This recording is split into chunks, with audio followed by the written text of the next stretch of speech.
Americans of Reddit who visited America. What was the most American moment of the visit? I'm Swedish, and last summer I finally made the trip to America I'd been planning for years. I was doing a solo road trip through Oklahoma. My most American moment happened on day 3 of my trip. I was driving through some small town that wasn't even on my map when my rental car started making this horrible grinding noise. Being in the middle of nowhere with a questionable car was not exactly on my bucket list.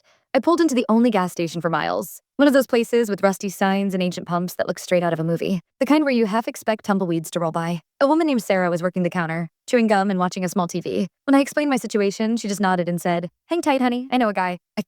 15 minutes later, this massive pickup truck pulls in. I'm talking massive, like monster truck rally massive, with American flags flying from both sides and a gun rack clearly visible in the back window. I'll admit, my European brain went into mild panic mode. The driver, Michael, got out wearing a cowboy hat, boots with actual spurs, I didn't know people actually wore those, and a belt buckle bigger than my phone. Michael took one look at my car, then at me standing there sweating in my I Heart Emoji LA t-shirt.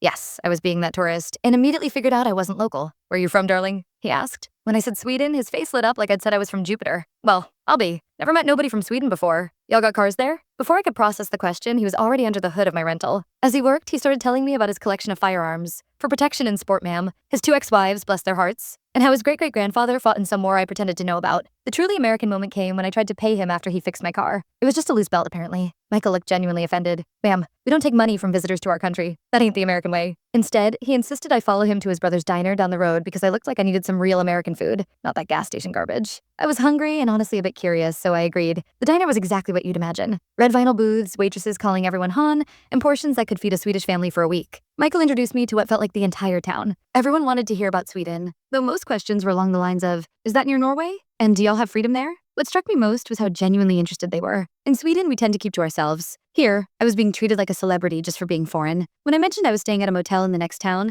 Michael's brother insisted it wasn't safe for a girl traveling alone and offered me their spare room. The most surreal moment came when they found out I'd never fired a gun. Michael and his friends looked at me like I'd said I'd never used a fork. Well, we gotta fix that. Next thing I know, we're driving out to someone's property and I'm being handed a shotgun while everyone cheers me on. I was terrified but didn't want to seem rude, so I let Michael teach me how to shoot at some cans. The whole time he's going on about the Second Amendment and how this is what makes America free. I hit one can and everyone celebrated like I'd won an Olympic medal. That night, they threw an impromptu barbecue in my honor. Someone brought out an American flag cake. They taught me to line dance. They asked me to explain Swedish politics, then glazed over when I tried. They made me try something called sweet tea, which is basically liquid diabetes. I stayed for 2 days in that tiny town I never intended to visit. When I left, half the town came to see me off. Michael gave me a tiny American flag for my car and his phone number, in case you run into trouble anywhere in the US of A. The whole experience was overwhelming, hilarious, terrifying, and heartwarming all at once.